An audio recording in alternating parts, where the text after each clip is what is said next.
Hi, I'm your host, Larissa Werstiak. Through this podcast, I aim to empower and inspire jewelry entrepreneurs and professionals so they can thrive while adding more beauty to the world. I'm passionate about digital marketing for jewelry brands, and I'm excited to share my passion with you. As we all know, jewelry is joy, so I'll gladly seize any opportunity to talk about it. This is episode 166, and today I'm going to be sharing 10 tips for sending better welcome emails. What's a welcome email and why does it play such a vital role in a comprehensive digital marketing strategy? You'll find out when you listen to or watch this episode.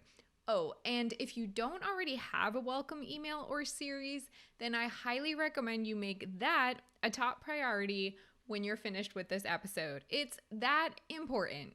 But before we get to the solid gold of this episode, I'd like to take a moment to remind you that I love creating this content as my act of service to you, my awesome listeners, and you can support the podcast for free by taking the time not only to subscribe, but also to leave a rating and review on iTunes, which helps other jewelry dreamers find it too. If you listen to episode number 165 with my guest Liz Kantner, you know that we recently opened registration for our collaborative 6-part webinar series called Success with Jewelry. Oh, and if you didn't listen to or watch that episode, please go back because we got a lot of awesome feedback on it. People liked our energy. It was super fun to chat with her. I think you'll really enjoy that episode. The early bird registration has a discounted $299 enrollment fee, and it will be open for only until March 27th. So act on that quickly if you want the special price. At that point, the price will increase to $350. Want all the details? Visit successwithjewelry.com or follow on Instagram at successwithjewelry. Can't wait to see you at this webinar series. In this segment of the podcast, I give out my Sparkle Award for the week. So in case you haven't heard yet, during this segment, I highlight a jewelry brand that's impressing me with their marketing. The Sparkle Award is also interactive, so you can visit sparkleaward.com to nominate a jewelry brand that's inspiring you these days, and I might feature your submission on a future podcast episode. This week, I'm highlighting That Bling Babe, who I learned about through a recent JCK article titled That Bling Babe Slings Knowledge and Humor to Help Grow Diamond Brand. Try saying that 10 times fast. So That Bling Babe, or Danny, which is her real name, is a diamond stylist, and you can find her on Instagram at That Bling Babe. She's the stylist and brand strategist for the New York-based company Ultimate Diamond, which only just recently opened an online storefront, even though they've been a family-owned business for many years. So Danny's really been instrumental in bringing Ultimate Diamond into 2022, and she's doing that specifically by empowering the women customers who want to be smarter self-purchasers when it comes to shopping for diamond jewelry. In the article, she says, quote, "When we started talking about what we wanted to do, one thing that stood out was a missing segment on social media of jewelers talking to women. A lot of the content focuses on aesthetics and style. We wanted to offer a technical point of view, allowing women from a business perspective to make good use of their resources and smart investments," end quote. I love how this brand sought out a true need in the marketplace and is now working hard to address that need, offering value to consumers. As I mentioned, you can visit sparkleaward.com to nominate a jewelry brand that's inspiring you these days. I might feature your submission on a future podcast episode. Let's discuss some recent news related to jewelry or marketing. Each week, I share my thoughts about 3 relevant articles, and you can get those links yourself by visiting joyjoya.com/sign up. Once you're on that VIP list, you'll receive our weekly digest filled with new episode announcements. So the first article comes from Business of Apps, and it's all about social media's role in consumers' shopping journey. So, as we all know, e-commerce wasn't always so dominant, but the pandemic really changed retailer and consumer behavior, leading to an increase in smartphone use, and the trend of online shopping only continues to grow. So, Bazaar Voice surveyed 14,000 global consumers on their social shopping preferences, and the results showed that 65% of shoppers use social media for inspiration in their shopping journeys. And when shopping online, YouTube and Pinterest are mostly used for inspiration, while most are actually shopping on platforms like Instagram, Facebook, and TikTok. That's really good to know, especially if you listen to my episode about using YouTube in your marketing strategy. I believe that was 164. Knowing the role that YouTube plays in someone's shopping journey can really help you create the right content to meet the consumer where they are. So 61% said they make purchases from feeds or stories. 60% said they made purchases from influencer recommendations. 42% are actively searching for product information. And about half of social media users, so 53%, are interested in trying live stream shopping, which is a huge missed opportunity if you're not already trying out live stream shopping for your brand. Items in the beauty, fashion, and interior design sector tend to be items that are shopped for on social media more than other things like food and beverages. So the next article is from the official Pinterest blog, and it was about their recent event that they held, the second annual Pinterest Presents on March 10th, which gives users an inside look at what's next for Pinterest. You've probably heard me talk about on this podcast before how Pinterest is really an underutilized social media tool. And this announcement from Pinterest, I think, underscores that and the opportunities that are available on Pinterest. So they announced, first of all, their new shopping destination, which is called Your Shop. And Your Shop is a completely tailored experience that allows you to browse, shop, and buy. Quote, while shopping on Pinterest, shoppers will see a customized shopping surface with brands and products based on their own activity and preferences, end quote. So not only is Pinterest creating these amazing tools for brands, but they're also working to improve the customer experience so that consumers are really getting these personalized product recommendations. Pinterest also developed a checkout feature, so consumers and users of Pinterest will now be able to complete an entire purchase within the Pinterest app or website. It's now available for beta, in beta for select Shopify merchants, and it will just continue to grow. And finally, the CMO, Andrea Mallard, shared insights about the role of inspiration in online environments. She says the research indicates that, quote, when people feel inspired, they're also more likely to act, end quote. That's such an important quote just for digital marketing and e-commerce in general. You really need to be inspiring your customers, like truly inspiring them if you're hoping to get them to buy from you. And finally, the last article comes from ClickZ, and it asks the question, is your brand marketing truly inclusive?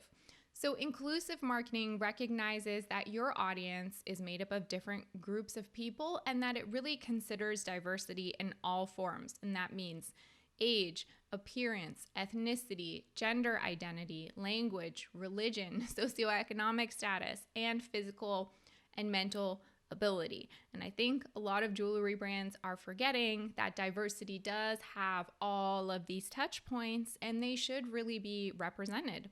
When done correctly, inclusive marketing reflects real people in the real world, including those who are marginalized and underrepresented. According to a survey by Google and the Female Quotient, people are more likely to consider or even purchase a product after seeing an ad they consider to be diverse or inclusive. So if this is a question for you and it's something you are exploring as your brand, you want to ask your team and yourself the following 4 questions. How well do I know my audience? Do I clearly understand all the nuances of my audience?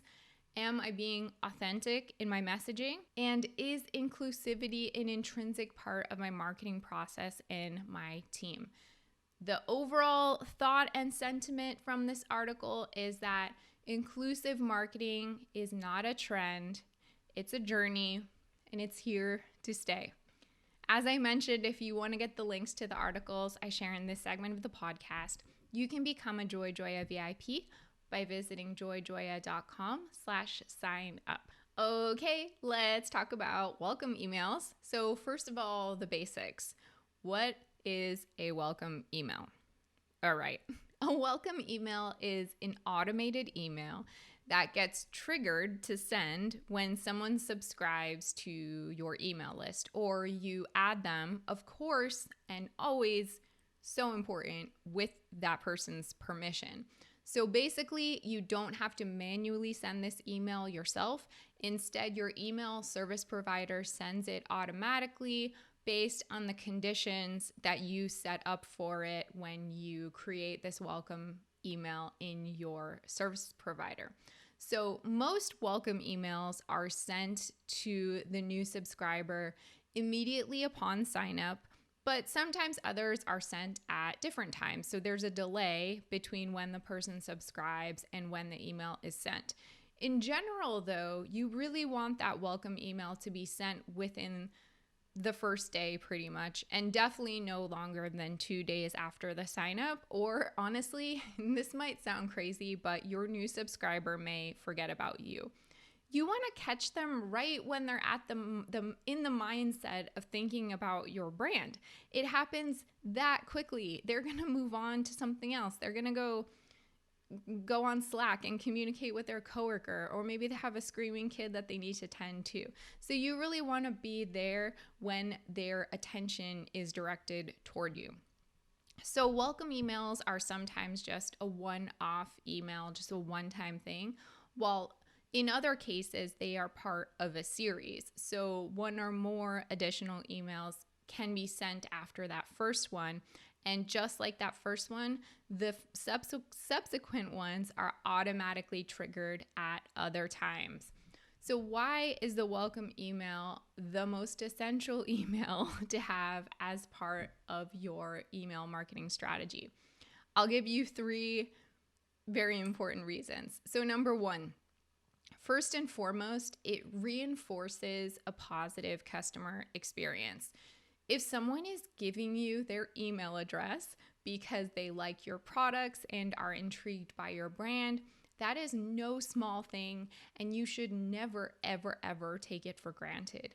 You should really be acknowledging this micro commitment from your website visitors and express gratitude for this interest. The welcome email is such an easy way to do that.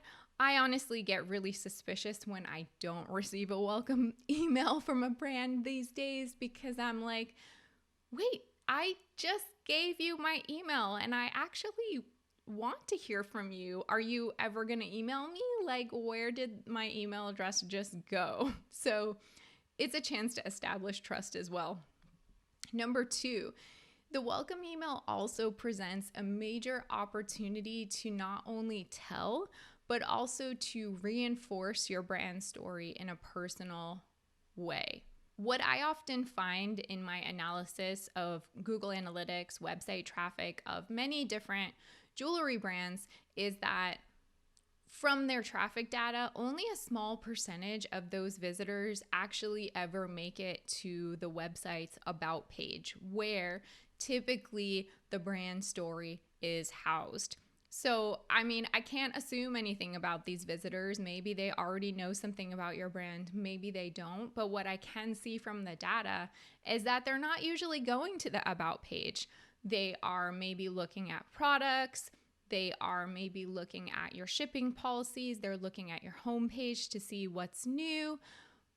The welcome email, knowing this information, is really a chance to tell your story in a condensed and engaging way, because some people might not even know it. So this is just one opportunity for you to tell your story. It's also a great place to show how other people are experiencing and engaging with your story by showing social proof, reviews, testimonials, screenshots of Instagram comments, pictures of user generated content of customers wearing your product, like quote unquote, out in the wild. And then number 3, why is welcome email so important? It can provide your customer additional value and or that incentive that they need to purchase. Some jewelry brands that discount their products will use the welcome email as a chance to share a discount code, which could be a deciding factor for a consumer who's on the fence. Maybe they just need that little, they need to feel like they're saving money in order to make the purchase. So the welcome email is one place where you could potentially share a discount code. I know some of you guys are listening or watching and like, we don't discount our products. That is fine. I'm just sharing an example. You can also use this email to offer product recommendations and to really support and help the customer start their shopping journey. So that's another way to provide value or to provide an incentive to purchase. And other jewelry brands will often trade another item of value, like a downloadable ebook or something else, like a free ring sizer, or like, here's our jewelry sizing guide or something like that. No matter what, this welcome email is a chance for you to really give something to your customer. Okay, so now you're convinced. You're like, I get it, Larissa, the welcome email is important. I need to have it in place. How can you start sending more effective welcome emails that are actually going to have an impact on the people who sign up for your list? I have 10 tips, so listen up. Tip number 1, in that welcome email, really set the expectation for your customer. Tell the subscriber what he or she can expect from your communications and how they can interact with you. So the same way, like if you were dating or you're trying to create a healthy friendship, you would kind of set expectations with that person. Like if you're a workaholic, you might be totally transparent about the fact that you can only like text like in the evenings, or you can only really hang out on the weekends, because you want to create trust. You want to have healthy boundaries, healthy relationship with that person. The welcome email is also a chance for you to do that with your customers. So like, how often will you be sending emails? What kind of content can they expect to receive from you? Where else can they communicate with you if email is maybe not the best and most convenient place for them? Can they find you on social media? Can they chat with you on your website? Again, this is a place to really establish trust and clear expectations. Tip number 2, give a gift or a surprise, even if it wasn't something that you promised upon sign up. So maybe you didn't promise a discount code or a free download, but here's a chance to really surprise and delight your customer. I don't mean you have to give them like a free piece of jewelry, definitely not. But maybe there's an unexpected discount, or maybe there's a link to a hidden behind the scenes video that only subscribers get to see. Or maybe there's a link to a product that's just exclusive to your email subscribers. This is a chance to really like roll out the red carpet for your VIP fans. Number 3, remind them that the people who are part of your email list are really part of a community of others who, like-minded, have a great sense of style, who like your brand. And this is a chance to create that sense of community. So you can do that by showing off product reviews, testimonials, kind of like I mentioned earlier, screenshots of comments or DMs, other social proof, photos of customers wearing jewelry. Really make that subscriber feel like they're part of something bigger than themselves. Because I can promise you, like I said earlier, when I sign up for an email list and I don't get a welcome email, I don't feel like I'm part of any community. I feel like I just fell into a black hole void and I have no relationship or connection with this brand or suddenly don't even believe that there are other customers or other people who are on this list. Number 4, spend a good amount of time crafting the perfect subject line. Yes, of course, you'll want to keep it short and direct, but you'll also, in this case, want to think of your brand as a person walking into a party. If your brand walked into a party and your brand had to introduce itself to other people in the room, how would you speak? What tone would you take? What words would you say? What even would you say? Bring some of that personality into the subject line. And this goes back to creating the expectation of who you are, being so transparent, like putting your whole self up front. And if you can't do that yourself, a talented copywriter can definitely help you with that. Number 5, when it's possible, really personalize the messaging in this welcome email. So if you're able to get the person's first name on sign up, that would be a really great thing to include in the welcome email or in the body copy or even in the subject line. You can, in the welcome email, also invite this person to create an account on your website if that's something that you offer. And from there, they can provide additional information. But remember, this is not for your benefit, though it is.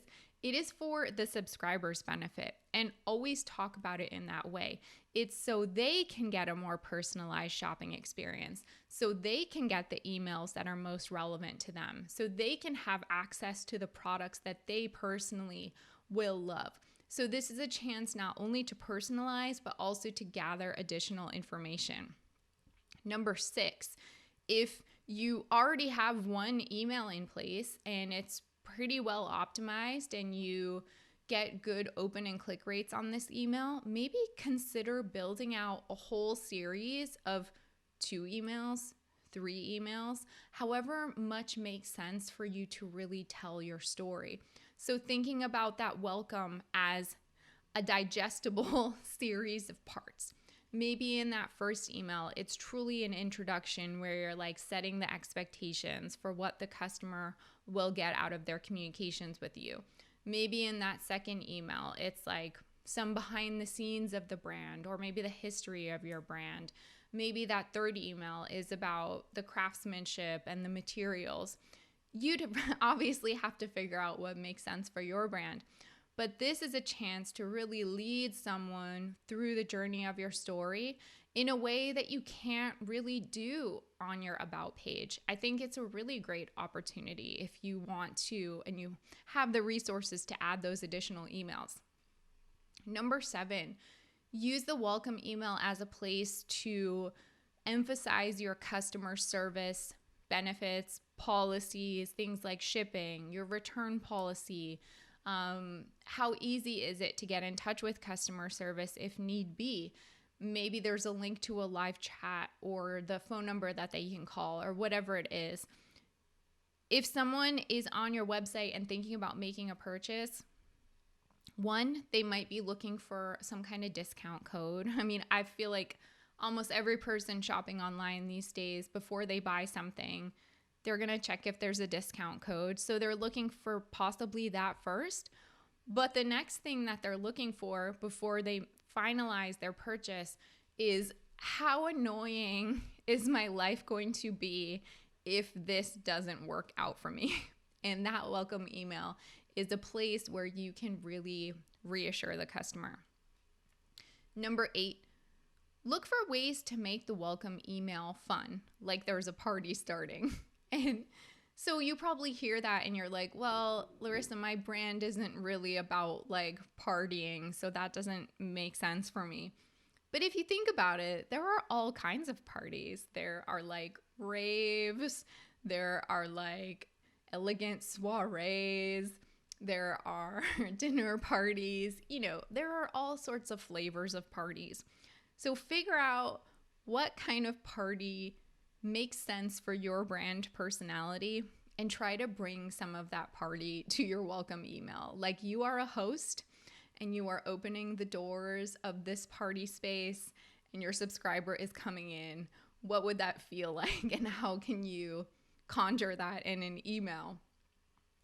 Number 9, if it's appropriate for your brand, and maybe this is appropriate if you are a solopreneur or a maker-based brand, perhaps include like a heartfelt personal letter from the founder, designer, or maker. That can add a really personal touch and create trust, create transparency, all of these things that I've already been talking about in this episode. And finally, number 10, maybe this is obvious, but you'd be surprised how often I see a mistake around this tip. Make sure the look of your welcome email, the layout, the design, all the design elements matches the look of all other elements of your brand, from your social media presence to your website, and especially to your other email campaigns that will be sent in the future. What did you think of these tips? How are you doing with your welcome email or even email marketing in general? You can always email me, Laryssa, that's LARYSSA @joyjoya.com. If you love this podcast, please share it with a friend who would also appreciate it. And don't forget to subscribe as well as leave a review on iTunes. To purchase a signed copy of my book, Jewelry Marketing Joy, visit joyjoya.com/book for more information.